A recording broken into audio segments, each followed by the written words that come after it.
Assalamualaikum warahmatullahi wabarakatuh. Perkenalkan, saya Nelly Zeti, NIM 2023-51119 dari kelas E. Tema untuk pidato saya kali ini yaitu Islam dan Gender. Assalamualaikum warahmatullahi wabarakatuh. Alhamdulillahirrabbilalamin, wabihi nasta'in, ala umurid dunya waddin, wassalatu wassalamu ala asrafil anbiya'i wal mursalin, wa ala alihi wa sahbihi ajma'in. Amma ba'd. Yang saya hormati Ibu Rini Hidayati, SPDI MPD selaku dosen agama Prodi Teknik Informatika kelas E. Segala puji syukur kita panjatkan kehadirat Allah Subhanahu wa taala, Tuhan yang Maha Pengasih lagi Maha Penyayang, serta salawat dan salam senantiasa tercurah kepada junjungan kita Nabi Agung Rasulullah Muhammad SAW. Pertama-tama, marilah kita bersyukur kepada Allah Subhanahu wa taala yang telah memberikan nikmat kesehatan dan kesempatan bagi kita semua. Pidato saya kali ini akan membahas tema yang sangat relevan dengan perkembangan zaman dan tantangan kehidupan sosial saat ini, yaitu Islam dan Gender. Islam sebagai agama rahmatan lil alamin mengajarkan kita untuk berperilaku adil dan merata dalam segala aspek kehidupan, termasuk dalam kaitannya dengan gender. Pemahaman terhadap tema ini sangat penting agar kita dapat menciptakan masyarakat yang seimbang, harmonis, dan berkeadilan. Kata gender dalam bahasa Indonesia yang berarti jenis kelamin. Kesimpulannya, gender adalah seperangkat sikap, peran, hak, perilaku, dan tanggung jawab yang melekat pada diri laki-laki maupun perempuan. Islam tidak membedakan hak dan kewajiban yang ada pada manusia.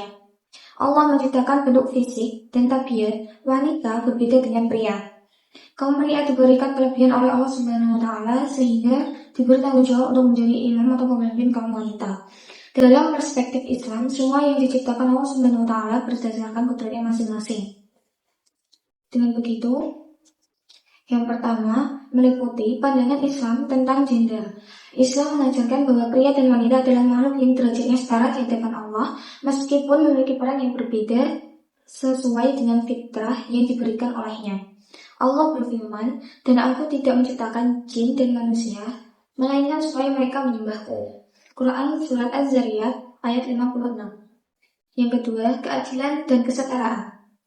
Ajaran Islam menekankan prinsip keadilan dan kesetaraan antara pria dan wanita. Setiap individu tanpa memandang jenis kelamin memiliki hak dan kewajiban yang seimbang. Rasulullah SAW bersabda, wanita adalah saudara laki-laki. Dia berhak mendapatkan haknya dan dia punya hak untuk memberikan hak kepada orang lain. Allah juga berfirman, dan aku tidak akan menyia-nyiakan amal perbuatan orang yang beramal di antara kamu, baik laki-laki maupun perempuan, keduanya satu sama lain. Quran Surat Ali Imran ayat 195. Yang ketiga, peran dan tanggung jawab. Islam memberikan paduan jelas tentang peran dan tanggung jawab masing-masing gender.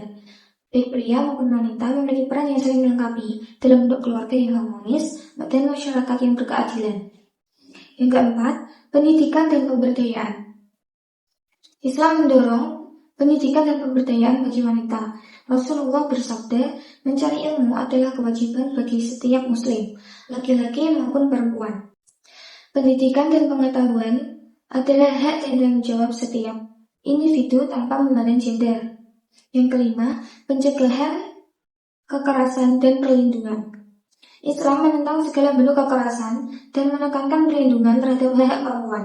Rasulullah SAW melarang keras perlakuan kasar terhadap wanita dan menyatakan bahwa setiap tindakan kekerasan adalah pelanggaran terhadap ajaran Islam.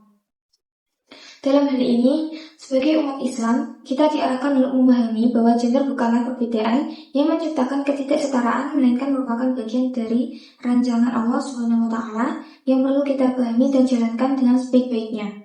Islam dan gender bukanlah dua hal yang saling bertentangan, melainkan saling melengkapi. Kita tingkatkan kesadaran kita akan nilai-nilai Islam dalam mengembangkan hubungan antara pria dan wanita, menciptakan masyarakat yang adil, harmonis, agar dapat mengimplementasikannya dalam kehidupan sehari-hari dengan penuh kesadaran dan berkelanjutan. Semoga Allah Subhanahu wa taala senantiasa memberikan petunjuk dan keberkahan pada setiap langkah-langkah kita. Sebelum saya mengakhiri pidato saya kali ini, apabila ada kesalahan maupun kehilapan, Saya mohon maaf yang sebesar-besarnya. Akhirul kalam, wallahul muwafiq ila aqwamit thoriq. Wassalamualaikum warahmatullahi wabarakatuh.